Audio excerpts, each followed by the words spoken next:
with Dave and Steve. I'm Dave. And I'm Steve. And we have a guest with us today, Andrew, who is from our band, The Illiterates. We are bringing an album that Andrew brought this time. This is one that I also, though, know front and back, forwards and backwards. This is one of my all-time favorite records. Steve, what do you know about the band Sparks? Nothing. Nothing? Zero. Nothing at all. Zilch. All right. Nada.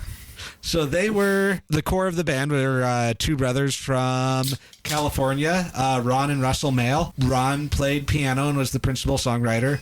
Russell was the vocalist. They started out as kind of like an art pop, kind of Kinks influence thing in California, and then they decided to move to the UK and got in on the glam rock thing. My main source for a lot of this is there was an excellent documentary that came out a couple years ago directed by Edgar Wright, who is most known for directing like Shaun of the Dead and Hot Fuzz. I thought I recognized the name. Yeah, they have a reputation. That tracks. Yeah, they have a reputation of being kind of like your favorite band's favorite band, and they are amazing. So are they Black Sabbath's favorite band? Black Sabbath definitely knows them. I think Black Sabbath might be Black Sabbath's favorite. That's probably true, yeah. But then, yeah, after having a couple really successful like glam rock records, they sound a lot like the more piano-driven Bowie records from that era, like Hunky Dory. But imagine that with like Freddie Mercury singing. Oh. I like Freddie Mercury singing. Yeah, they're really good. Then they tried to, like, in 1977, they tried to do kind of like an American pop-sounding record. Yeah. And with introducing Sparks, that ended up being like a commercial and critical failure, and they ended up being without like a backing band and just kind of out on their own. But before we get into where they got with this is going to be their 8th album. Andrew, what is your history with the band Sparks? How I got introduced to Sparks was we had this excellent punk rock dive bar in town called Brothers, and they had an album, Best of Sparks, in the jukebox. And so I would often play Sextown USA and Angst in My Pants when we used the jukebox there. There were so many good songs on that album. It is an excellent album. The other thing that I do remember happening was buying Angst in My Pants as a tape when I was on a road trip with friends. And heading back from a concert, I apparently was a little bit silly, and I kept playing Mustache on repeat. Was that when you had the mustache and would wear cutoffs all the time? Often it was. Yeah. Those were some good times listening to Sparks. They were. A lot of how Sparks sounds in terms of their hits sounds a lot like indie pop in a surprising way. Yeah. This album does not. This album was a huge change in direction for them. This one, yeah, they didn't have a full backing band. They, off stage, they kind of bullshitted their way into working with legendary producer Giorgio Moroder by telling him basically that they had a deal for him lined up for the next album when they didn't. And it ended up working out. But yeah, the musicians on this one, it is just the two brothers with some help from a session drummer and Moroder himself and like some other people helping with like additional synth programming and backing vocals. But this is pure electropop disco at this point. This was a complete change in direction for them. So imagine an indie pop band in 1979 putting this album out. It feels very cutting edge, but also, in my opinion, a little bit more cohesive than some of their other albums in terms of feel for the album. Sparks is very funny just in general. Yeah, they were one thing that I kind of left out in my description of like Hunky Dory David Bowie with Freddie Mercury on vocals was that they tended to be a lot more clever. Both Queen and Bowie would oftentimes, like be a lot about kind of straightforward songs about things, while Sparks were a lot about, like jokes and wordplay and puns and things like that. And at the same time, Angst in My Pants, for example, is a fairly straightforward song in terms of meaning and symbolism, but also very fun. Was Angst in My Pants a reference in your Gong Farmer song? It was. Angst in My Pants is a later album. We will get to, at some point in this podcast, we're going to do more Sparks. We're going to do some of their earlier glam stuff, and then some of the, after this, they did another kind of like disco album like this, only they added some guitar to it. Then after that, they decided they didn't want to tour anymore with all like the sequencers and setting up all that kind of equipment, and wanted to do more of a straightforward band again, and they did kind of like a new wave thing for like 5 or 6 albums. They're still around. They're still putting out stuff. They've done all kinds of records still. They are an amazing band. Like if you watch the documentary with them, you get all kinds of fun interviews from all kinds of different musicians from all kinds of different genres because they ended up being incredibly influential. This record in particular particular is what led me to my theory that Joy Division would have eventually sounded like New Order, because this album was the favorite, like came out in 1979, about the time Joy Division's first record came out, and then while they were starting to work on their second one, this was a favorite of Joy Division, especially of their drummer Stephen Morris. And so like I think this would have eventually been what Joy Division would have landed on if Ian Curtis was still alive. Interesting. That's a bold take, Dave. And I'll defend it if anyone wants to argue it. Let's post on the Joy Division subreddit. But is Black Sabbath a Christian metal band? Yes. All right, well, let's take a look at the cover art here. It looks like you have a promo copy because somebody nicked it here with a bandsaw. But on the front, we got a picture of a scientist, kind of, with... I'm blanking on what those things are called. I'm going to guess microscope? Stethoscope? Microscope. Yeah. That's a brain fart. So I guess a scientist here with a microscope, a spark plug, which symbolizes that this band is Sparks. And then on the back, it's pretty much the same thing, but with a different model and minimalist. Yeah. Name of this album is Number One in Heaven. You should look at the inside sleeve and look at the brothers' mail. How would you describe them? Somebody has a Charlie Chaplin mustache. And Yes, that is what he said that mustache was. And the other one looks like Benedict Cumberbatch. Yeah. Eventually, Ron Mail got tired of being compared to Hitler when he really was going for Charlie Chaplin. And by the 80s, he was doing a John Waters mustache, which is probably the better choice. But yeah. I forget which comedian it is, but my dad quotes him all the time when he's like, Hitler put a kibosh on that whole mustache thing. Yes, this is the only person I know of who tried to do that mustache after World War II who wasn't a Nazi. Michael Jordan. Oh, yeah. Yeah, Michael Jordan did that. That was embarrassing. Yeah, that was... Yeah. Well, buddy, we don't always make great decisions, do we? No. Okay, well, let's take a look here at the first side. We got Tryouts for the Human Race, Academy Award Performance, and La Dolce Vita. Yes. So we got 3 songs. You mentioned this one's on the shorter side. So what kind of songs are these 2 sides distinctly different, or are we going to be expecting similar things on both sides? Pretty similar things on both sides. This is one album that I think is consistently good all the way through. Yes. There is one song that I consider kind of filler, but it's good. That one's on side 2, but the best song of the album is the closer, in my opinion. So it's all good. And it's a very tight album. Yeah. And this producer, that's the name of the guy on the Daft Punk record, right? Yes. Random Access Memories. He's a very well known. He was one of the pioneers of synthesizers and bringing the instrument and like the kind of sequencing you could do with it into dance music. One of his best known songs that he worked on was "I Feel Love" by Donna Summer.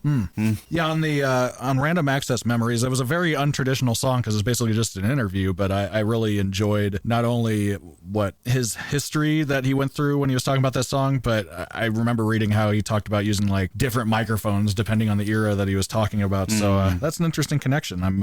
That's cool to see. All right, let's get it started. Side 1.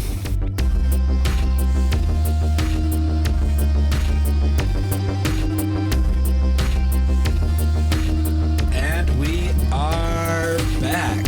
Steve, that was the first 3 Sparks songs you've heard. What did you think? I really liked them. I thought that they had a really great energy. It really reminded me of some of the kick-ass music that I'd hear in like JRPGs on the Super Nintendo.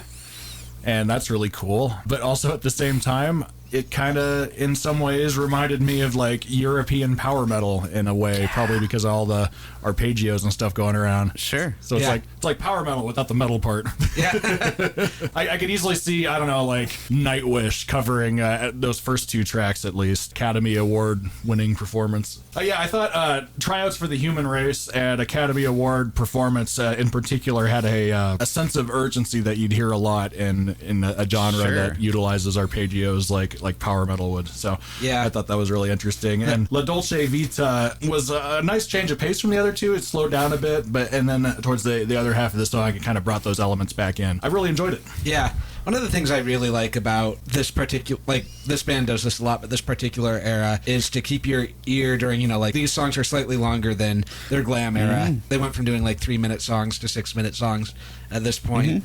And so, like, to keep your ear, they would start out with a kind of simple part and then just kind of keep layering different sequences in over it till at the end there's just like a bunch of things going on. Reminds me a lot of our process in Lucid Fugue, although I'd imagine this came out in 79, right? Yep, this may be a major influence on me for when I do like more repetitive electronic music, this album in particular. I could hear that. I'd imagine back in 79 it was probably a lot harder to sequence things than like what we do today. Oh yeah, like now what we can do on the computer, like you've seen the pictures of like the modular synths with all like when they create a, like this is a patch and it'd just be like a giant wall filled with a bunch of chords. That was that era. But yeah, each individual song, go through them a little bit here. Tryouts for the Human Race. Love that bass line, the do do do do do do do do do do do do. That's beats per minute. These are really fast songs. These are great songs to have at a dance party. They keep people moving. They are not so short that people are clearing the floor out. Worked great for my ADHD brain. Like, never really got boring, and then when it got to the point where I thought it might have been, it changed to a different crazy arpeggio. So I did feel that it would have been more appropriate if I was moving around rather than,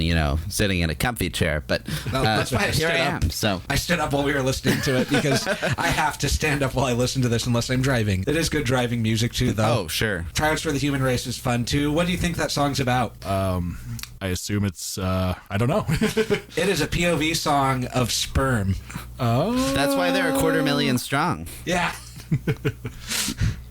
And then there's the line, I just want to be someone. It's a song about sperm. I don't think I've ever thought about life from the first person's perspective of a sperm, so that's interesting. Yeah.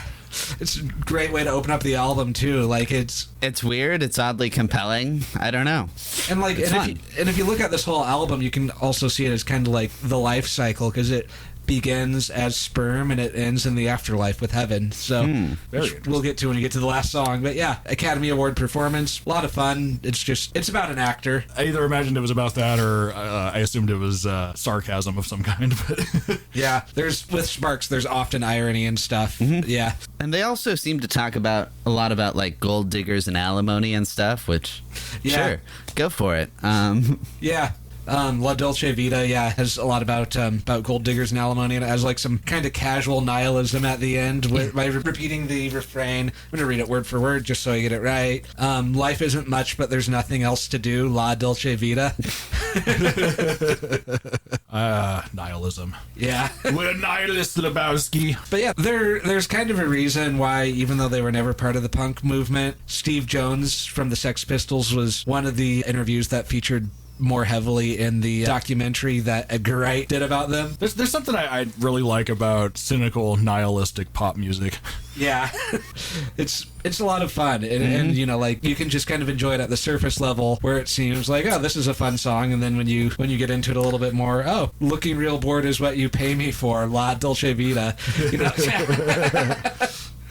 It's great. It's a lot of fun. Yeah, we're recording this on the same day that we released the Cabaret Voltaire episode, and I was listening to that album while I was editing it, and I really loved the irony of the song "Why Kill Time When You Can Kill Yourself," and a lot of that same type of humor I could tell was on this. Mm-hmm. Yeah. One thing I thought was interesting, just in terms of the feel of the album, especially with the first two tracks versus La Dolce Vita, is there are a lot of frills and arpeggios which are fun to listen to, which is great. The groove of the song for the first two is really driven by synth bass, and on La Dolce Vita, it's more an electric bass. I did notice that too when I was listening to it. It switched vibes, which I think is welcome because it helps break up the album. But yeah, I noticed a distinct difference that you're pointing out here. I probably would have liked a little bit more a funkiness to the groove of the electric bass line, but there's enough going on in the song anyway that it might take away from that. So yeah. That's just kind of my taste, though. Yeah. My favorite song on this album we're yet to get to, but I think my favorite, like, as much as the bass line drives these songs, my favorite bass line is Tryouts for the Human Race. That's just, it makes you want to get up and dance. It does. It made me want to get up and then go collect the 7 crystals so I can go fight God himself and dethrone him. first-person perspective from a piece of sperm. That's not something they would have tried in a JRPG because they would have known they would have gotten censored in America for it. But that is like an anime plot. It kind of reminds me of the plot of the game Earthbound. Yeah. Okay, yeah. On a personal level, I still can't get over that Final Fantasy VII is basically you're the hero, but you're in a terrorist group that's bombing nuclear reactors. And that's all right. That is all right. So there's this book called How to Blow Up a Pipeline. Anyway, we are going to move on to the next side. But yeah, this side, what you have to look forward to is you have another like kick-ass dance song to open it up, and then you have kind of like a little weird experiment for the middle track, and then Number One in Heaven, I'm just going to let you experience and not tell you what to expect for it. Andrew, are you going to rock out with your cock out? Maybe. I'm going to try and keep it a little bit low-key this time. We got into a weird tangent there. I don't want to end up in too many watch lists, so, you know. Well, it's marked explicit, so just letting you know. Yeah. All right, flip it, Dave. Flip it good.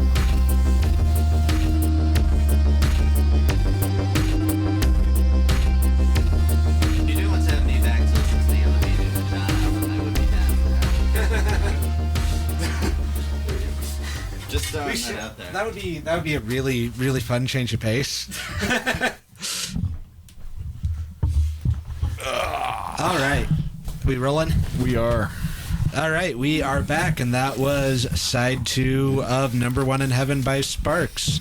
Steve, what did you think? I enjoyed it. I enjoyed side 1 a little more than side 2, but side 2 I also thought was quite enjoyable. So take what you will of that. My favorite track was probably the opener. Beat the Clock? Yeah, Beat the Clock. Probably one of the shorter songs on the album, too, just kind of straightforward stomper. It is, Edgar Wright was talking about what his favorite songs by the band was when he made the documentary and was doing, like features for the Alamo Drafthouse and all that to play before the show. That was the one off this album that he said was his favorite, too. So you're in good company there. Yeah, and then the other two I also enjoyed quite a bit. The Other Voice, that one was the least dancey song on the whole album. It was just kind of a slow song. It seemed to be like, I still think that calling it The Other Voice was a reference to let's play with the vocorders the most on this one out of any of the others. I think what's interesting to me just about the album as a whole, it does feel, to me at least, more of a concept album than a lot of other Sparks do in terms of cohesiveness. A lot of other Sparks albums are mostly about hits, is what I would say, which is why Best of Sparks is fantastic. There are always a lot of good songs, but on this side, it was interesting to Beat the Clock slow down from the first side a little bit while still having a consistent dance beat, and then it moves on in a little bit of a slower direction until they bring back in the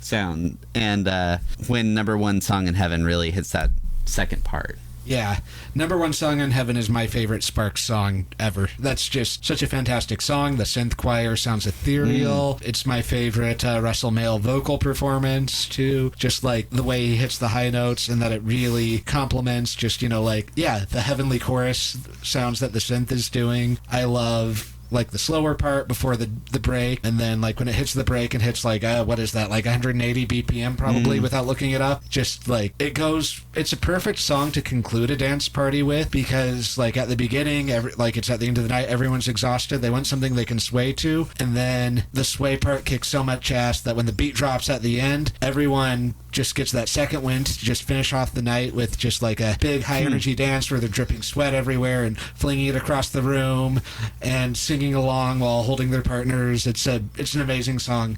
My best moment with hosting a dance party involved that song. That when I lived at the old punk house that I lived out for a big chunk of my 20s, is one time on New Year's Eve, we put this song on. We didn't time the beat drop right for midnight because that's kind of hard to do while you're hosting a party, but we had it so that the song was slowing down at the point when midnight hit, and so everyone got to do the countdown and then toast to cheer, kiss, and all that, and then like right after it got through like the toast and cheer and kiss and all that, it picked back up again into the dance part, and everyone was smiling and sweating and joyfully dancing their asses off. It was an amazing moment. That sounds really cool. Overall, what I really liked about it is it had a pretty diverse range of songs, I'd say. There were some really fast ones, there were some like slower ones you can groove to, and then it closed out with a really epic song, I'd say. Yeah, and they never did exactly this kind of thing again either.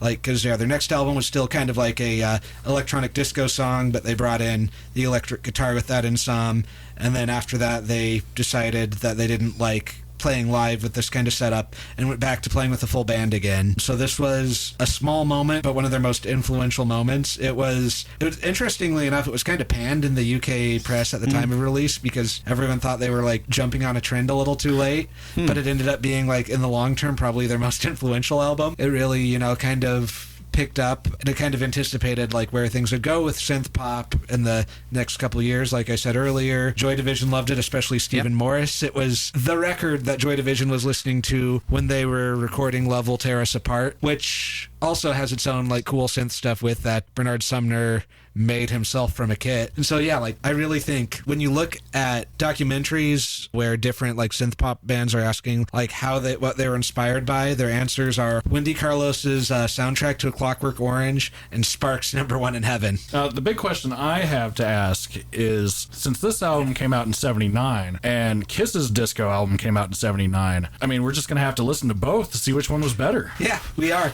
So Dave, get the chains, because Andrew, you're staying for overtime.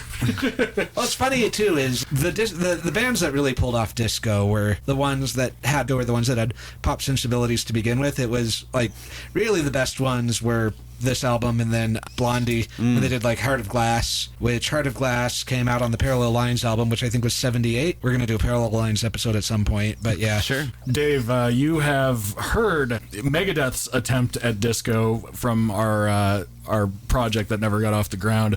So who did it better? Megadeth or Kiss? Let's say Megadeth. Someday we're going to do the Risk album again, and then you'll be able to say that line that you were proud of. Yeah.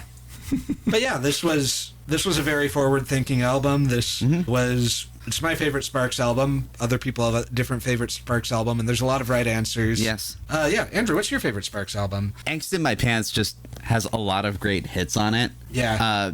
It's a lot of fun to listen to front to back, although I do love the hits, especially. Yeah, Angst in My Pants is really good. One thing I would say about this album that's interesting to me, and I should probably learn a little bit more about music history and things like that, but this is a little less than a decade after Lolo versus Power Man, for instance. Right. And I mean, Kraftwerk Autobahn 74, 5 years after that. It's just very different than what was coming out then. And it's interesting to think about a lot of the changes that have happened over the history. So, yeah. Yeah. So, since one of my favorite things to do is to listen to bands either panned or underrated or forgotten albums. Is there a Sparks album that would fall under that category? Yeah, probably Big Beat, which was near the tail end of their glam era. That one probably would be the one right before this one, introducing Sparks, where they're going for more of a conventional pop sound. That one's kind of overlooked too. It's a good album. It was just kind of panned at the time. They had such a long career. Like they're still active. Yeah, I looked up their Wikipedia page, and it's funny to see the picture of them because they don't really look like they looked when they were younger. If you really want to see like their overlooked stuff, I would go towards the end of certain eras. Like a lot of times people will know like the beginning of their glam phase or the beginning of their new wave phase. But honestly, I'm going to leave Indiscreet here for you to listen to if you want. It's very different. And I'm not saying that's an overlooked album or certainly not a bad album. It's a very good album, but they've just put out so much stuff. It's hard to say, well, this is one that wasn't really loved as much. Yeah. It was like right in the middle of their glam era, so it's not the one that people remember, but it's also not one of the ones that people are starting to get sick of it for. But it also was $2 at the record store when I bought it, so that should tell you something. Yeah. An interesting album by theirs, it's not an overlooked one necessarily, but an interesting one is one called Plagiarism, where they work with a lot of like bands that respected them and just kind of like basically cover their own stuff. Oh, cool. And so like I'm going to look up who all they had on it because it'll be interesting. Faith No More, Erasure. Oh, wow.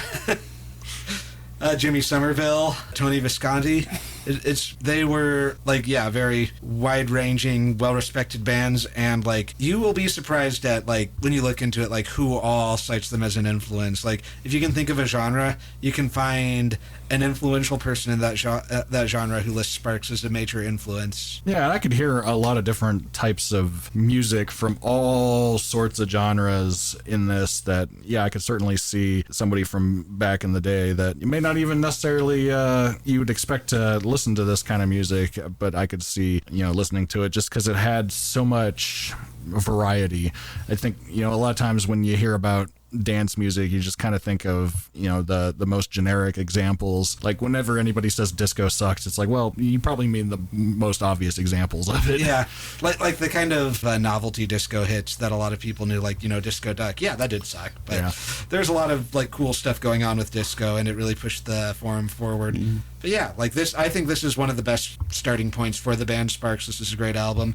Like other good starting points though for jumping on some of the better known ones too, like Kimono My House, which was the one, like their big breakthrough with the glam stuff. It was the one with their probably best known song, which is This Town Ain't Big Enough for the Both of Us. I really like, we've talked about it before, but Angst in My Pants, it was like their second new wave one, but where they really started to gel with the backing band they'd assembled. Like the first one that they did with that band was good, but this one, it really comes together more, and it just has like a good solid string of songs. And then I think one that people really should check out is their 2002 record, Lil Beethoven, where they incorporate more like chamber pop and like classical music instrumentation to it. That one, like my favorite song off of that one is called My Baby's Taking Me Home, and those are all the lyrics to it, but it's delivered like differently throughout the song with different senses of urgency and like the instrumentation doing all kinds of interesting things. And it is kind of designed as an exercise in how you can deal with lyrical repetition but with musical variation. But yeah, they have a lot of good albums. They have some albums are better than others, but they're also one of those bands that never really bottomed out in any way. There's times when like the critical establishment ignored them more than others, but there's hidden gems throughout all of it, and they put out so many things that I haven't even heard all of it, so it's just worth exploring. And it's also never hurts to get started on a best of album, because you can kind of find the songs you especially like and then check out the albums that they're on. Yeah, I think a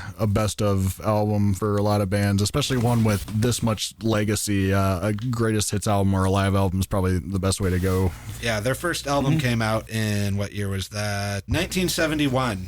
So they've been at this for quite a while. This one I do, like I said, it's a cohesive album, which I really like. A lot of the time it does feel like they're chasing the top of the pop sort of thing, which is fun. But this one lands a little bit differently because of how it's produced. All right. Anyone else have any more thoughts on the record? I do not. All right. Cool. Well, since Andrew plays in our band, Andrew's Pluggable is our Pluggable, so you can catch all the information on how to access that on the little bumper at the end of the show. Or check the description. If you are interested in Sparks or want to know where to go next after listening to this album, I just gave a bunch of great recommendations, but also really do check out that documentary by Edgar Wright. It's very good. It's called The Sparks Brothers. And also, if you're interested in like reading up on them, they have put a lot of information out there. They do interviews pretty frequently, and you can find them online or on their own website. But yeah, this was Side 1, Side B with Dave and Steve. Catch you on the flip side.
Headphones like those funded podcasts.